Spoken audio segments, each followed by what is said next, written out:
Bismillahirrahmanirrahim. Assalamualaikum warahmatullahi wabarakatuh. Tuan-tuan hadirin yang kasih Allah Subhanahu wa taala, hari ini kita nak kongsikan kepada tuan-tuan berkenaan dengan tingkatan ibadah puasa.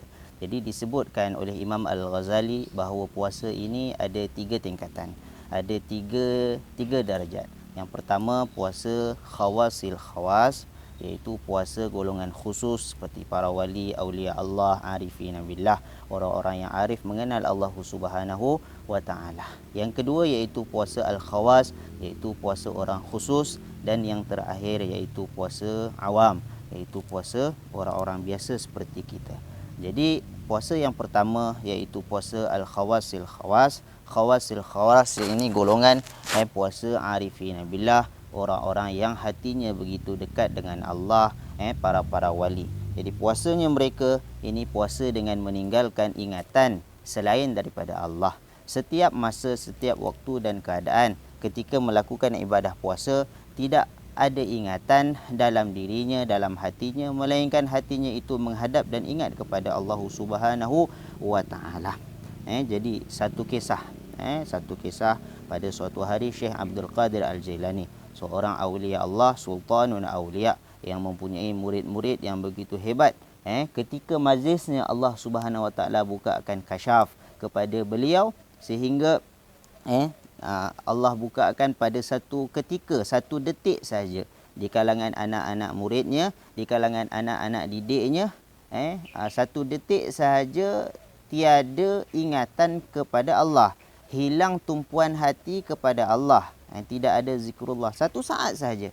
Syekh Abdul Qadir melihat syaitan telah mengurung, telah menerpa kepada si muridnya tadi seumpama gerombolan lalat yang melihat bangkai dan menerpa ke arah bangkai. Begitu dahsyat hebatnya syaitan bila mana satu orang itu tidak ada ingatan hatinya kepada Allah. Ini puasa orang khusus, iaitu pada setiap waktu keadaan tidak lepas ingatannya daripada mengingati kepada Allah Subhanahu wa taala. Dalam hadis disebutkan syaitan syaitan berusaha untuk menyuntik benih-benih racun-racun dosa dan maksiat ke dalam hati seorang hamba, seumpama seekor nyamuk yang menghinggap pada hati seseorang. Bila mana hati itu tidak ada ingatan kepada Allah, hati itu lalai, maka syaitan akan menusuk benih maksiat dan dosa-dosa serta kelalaian pada hati tersebut.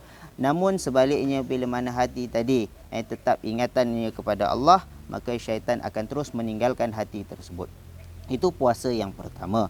Puasa yang kedua iaitu puasa al-khawas, iaitu puasa golongan khusus, yang mana puasa mereka ini puasa dengan meninggalkan dosa dan meninggalkan maksiat kepada Allah, iaitu menjaga 7 anggota daripada sebarang maksiat. Dari mata daripada melihat maksiat, telinga daripada mendengar maksiat, daripada mendengar umpatan-umpatan, mendengar perkara-perkara yang keji, mendengar aib orang disebar-sebarkan. Begitu juga yang ketiga, tangan daripada menyebarkan perkara yang dusta. Contohnya hari ini di dalam media sosial, kita gunakan handphone dan sebagainya.